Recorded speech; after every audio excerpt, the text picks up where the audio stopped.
What's up, y'all? Welcome back to our channel for another video. And in today's video I am going to be making a vegan Buddha bowl. Now this Buddha bowl is going to consist of five different little sides inside the bowl. So you can use this as either to make a Buddha bowl, or you can use these recipes even to just make these as sides to go along with the other meal, whatever floats your boat. But yeah, I'm going to be making a vegan Buddha bowl, and each thing that I make I'm going to be showing you guys individually how I make it, how I season it, and everything like that. So I'm not going to do too much talking in the beginning of this video, so let's just get right into this video. Okay, you guys, so first thing first, as you can see, I have already begun to cut up my sweet potatoes, and I'm just cutting them in round little circles like this, whatever you want to call it, sweet potato chips, or whatever they call it. I like to cut my sweet potatoes in round circles like this. I find them to be very, very good, and they are they are much faster to make when you put them in the oven, since they are cut so thin. But I'm going to be doing this first, so I'm going to finish cutting these up because these take the longest. Everything else pretty much is kind of fast to make. So I'm going to finish cutting these up, and then I'll show you guys the rest. So this is what you want to do to your sweet potato. Cut them up like this before I'm going to cut them up like this, y'all. I'm all over the place right now. I'm going to cut these up like this. I'm going to add some grapeseed oil to these, and I'm going to pop these in the oven. Hey, you guys, so I have finished cutting up all of my sweet potatoes into circles. They don't have to be perfect, but I mean, just get them as round as you can. And now I'm just going to drizzle some grapeseed oil on them and let them bake. That's enough.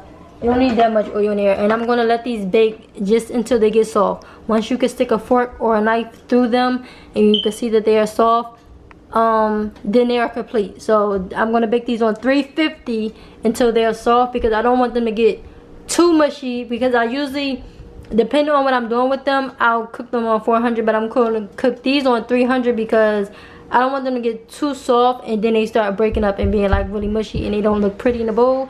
So yeah, bake them on 350 until they're soft. Okay, you guys, so now on to the quinoa.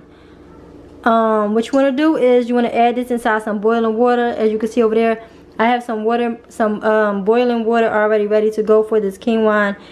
And so I'm just going to add this to the pot now.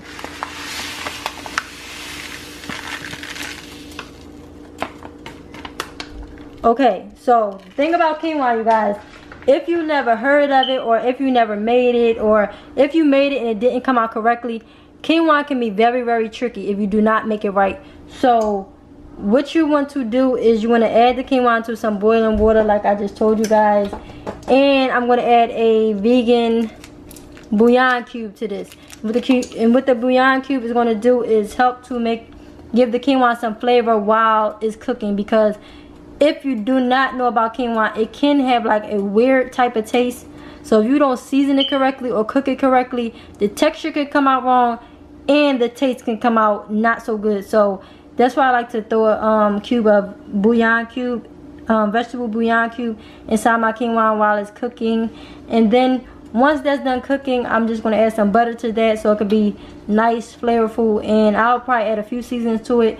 But other than that, it'll be nice, flavorful, and fluffy. So that's how I'm making the quinoa. Okay, you guys, so now on to the broccoli. The broccoli, I'm just going to be adding these to another pan. They're in this pan right now because I rinsed them. Make sure you guys rinse or wash your broccoli, because although they looking all nice and cute and pretty, but in between all these little bushes and stuff, if you do not clean them properly or wash them, sometimes it can be like dirt and insects inside of there. So I have learned, y'all. I have learned from experience. But yeah, make sure y'all wash your broccoli. And I'm just going to add these to another pan because I just want to saute these up a little bit with some onions and peppers and stuff like that, and just to get them a little bit softer, but I definitely want to keep the crunch. So I'm just going to add them to this pan over here. Okay, sorry you guys, this pot was a little hotter than I thought, so that was that little explosion was about. But yeah, I'm just going to finish adding the rest of the broccoli. The pot, I have the eye off right now because I still need to cut up some onions and bell peppers. But while I'm cutting that, these can just be getting soft a little bit until I turn the fire back up on low. Okay, you guys, so I'm done cutting up my peppers and my broccoli is already ready and in the pan. So now what I am going to do is just, I am going to add some grapeseed oil to this. You don't need a lot. And then I'm just going to season it with some Himalayan sea salt.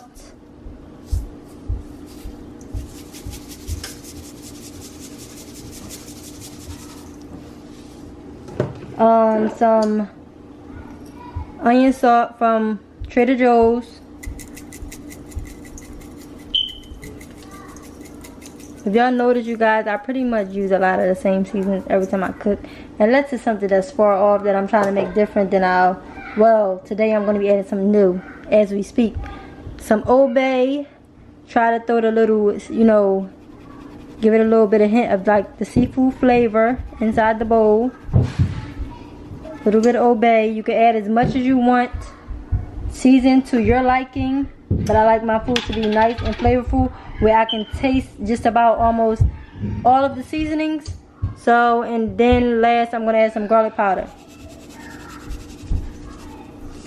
And now I'm just going to turn my fire on low heat and let this just soften up and get nice and flavorful from all the seasonings and everything like that.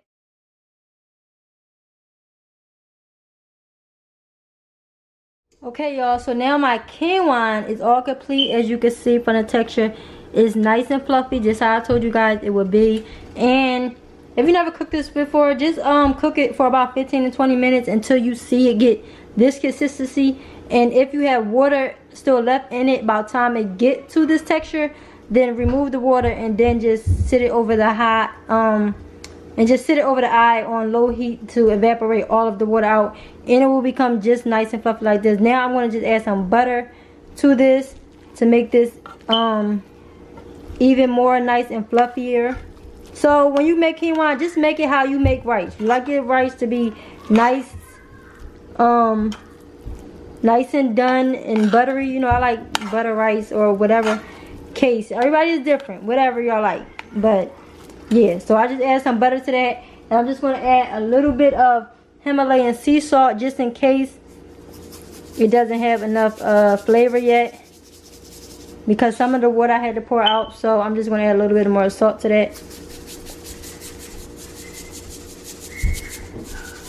I know it seems like I'm shaking a lot, y'all, but there's little holes on that bottle, so I promise y'all it's not a whole lot coming out.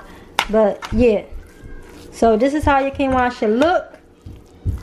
And now my quinoa is all complete. And I'm going to set this to the side and move on to the next step. Okay, y'all, so I just checked on my sweet potatoes and they are pretty much done.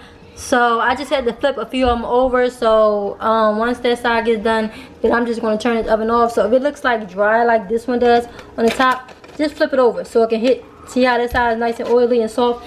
Just so turn it over so it can hit that oil and get softened up. So these are going to be done in about I say about 5 more minutes, and I'm gonna just turn this oven off and let it sit in here because it'll get soft anyway. Yeah, I have already seasoned these with some Himalayan sea salt, some onion powder, some onion salt, some garlic powder, and now for the final seasoning of this, I am going to be adding some curry. I love chickpea curry, you guys. I love chickpea curry. So that's what I'm going to be making. Some chickpea curry, and I'm going to let these seasonings kind of get all up and over these chickpeas before I do anything else. And as you can see, there's a little bit of moisture still in the pot from the chickpeas, so I'm gonna let that evaporate all out, and then I'll move on to the next step. But while that's evaporating out, just move that seasoning stuff around the chickpeas, and that'll help to dry up some of that liquid.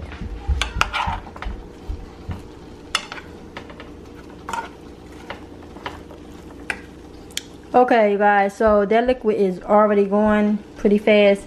So now what I am going to do is add some milk to this mixture and let it kind of simmer down as like a sauce. And that's going to be my chickpea curry. Okay, you guys, so what I did was I just added a little bit of milk. You don't want to add too much because you don't want the chickpeas to be watery. You want this to be, you want it to be just enough so it can steam down, you know, grab onto some of the seasonings in the chickpeas and just simmer down. And then once it simmer down, it'll become all, it'll just become a nice thick sauce. Now, if y'all have a thickener, then you could use that. Maybe you want to use some flour. You can add a little flour if you want to. Some cornstarch or some cream or something like that to thicken this up. But right now, today, I'm just going to keep this nice, plain, and simple. And, you know, let it thicken up on its own. And that's how I'm going to create my sauce. So you can have that option as well. So now I am going to add my onions inside of this so it can steam down with this. So it can... My words is off, y'all. So the onions can kind of like wilt down with the chickpeas. And then later, once the chickpea mixture and everything is all ready to go, I'm going to be adding some diced tomatoes to this mixture. Okay, you guys, so these chickpeas are almost done. And as you can see how that liquid is turning into thick. It's getting really, really thick from the seasoning. And if you find that your milk base is not getting thick, then just add some more seasoning. It won't hurt to add more seasonings. As long as you're not making it like too salty or anything like that, adding more seasonings will not hurt this. So what I did was I added a little bit more curry powder, and that helped to thicken up this liquid just how I wanted it, nice and thick. Not too thick and not too runny. Okay, because I want to be able to taste all my flavors, and I don't want my chickpeas to be dry either. So we gotta have some type of moisture on them, but not that much. And I also went ahead and added a little bit of cayenne pepper just to help give it a little nice little kick, a little spice to them, so it won't be like plain. So yeah, that's why I did that. And my chickpeas are all done. So now I'm gonna dice up some tomatoes and add that to the mixture, and I'll show you guys this dish once it's finally done, y'all. So I have added my tomatoes to the mix to these chickpeas, and I had to try those. Okay, they are so good. So make sure y'all try that. And over here, my broccoli, my broccoli is all complete as well. I'm not sure if I told you guys I was steaming this or frying this, but just to clarify things, I steamed these broccolis on low heat, and these are all complete as well. And y'all, that Old Bay is doing one thing to that broccoli, okay? Make sure y'all add that Old Bay to this broccoli if y'all make this meal. But yeah, everything. Alright, y'all, so everything is just about done. I have already, so far, I have showed you guys how to make the quinoa, how to make the curry chickpeas, how to make the broccoli, the steamed broccoli, and how I did my sweet potatoes. Now we are on to our last step. Now I hope you guys are still watching. Make sure y'all ain't skip nothing, okay? Y'all ain't skip nothing. I hope y'all still rocking with me to this point of the video. And now I'm going to be showing you guys the last item that I'm going to be adding to this bowl. So yeah, let's get to that part, y'all, and we are almost done. Okay, y'all, so for the last part of this meal, it's just simply self-explanatory. I didn't even have to show you how to make it. It's just some diced up tomatoes and avocados, and all I did was I seasoned this with some Himalayan sea salt, some garlic pepper, some garlic powder, and drizzle some lemon juice on it just to stop the avocados from turning brown. But yes, and y'all already know you cannot have a Buddha bowl without no avocados. And let me just tell you, I love avocados. I really love them. And if you have not tried this mixture together, I didn't add no onions to this, but I usually add some onions to this, but you can add some onions to it too. But if you have never tried this mixture together, I can literally eat this by itself. But yeah, so this is my last part of this meal, and now I'm just going to plate this up in some bowls and show you guys the finished and final result. Okay, y'all, so everything is all complete like I told y'all. Here is the chickpea curry, the quinoa, the sweet potatoes, the broccoli, and the avocado, and the tomatoes. So now I'm just going to plate this up just so you guys can see.